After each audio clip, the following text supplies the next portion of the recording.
If you are wondering if we have games available on Xiaomi Watch 5, then the answer is yes. We can play games on this watch, but we need to download them first. Now, you can use the Play Store on your watch.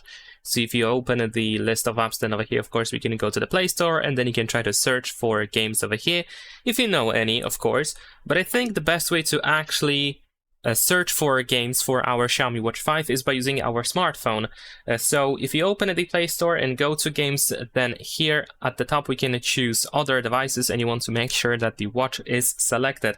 And then here you can go through this list in order to try to find something that you wish to play on your smartwatch. You can of course open that game in the Play Store, and then you can tap on this arrow on the right side, and then you can just to make sure that your Xiaomi Watch 5 is selected here, that it is checked, and then we can install it on our smartwatch. Of course, we need to wait for that to be done, but once it is available, then of course you should be able to find it on the list of apps over here. Alright, there we go, it has been installed, we can easily open it, and you should be able to enjoy your game over here. So that's pretty much it. Leave a like and subscribe.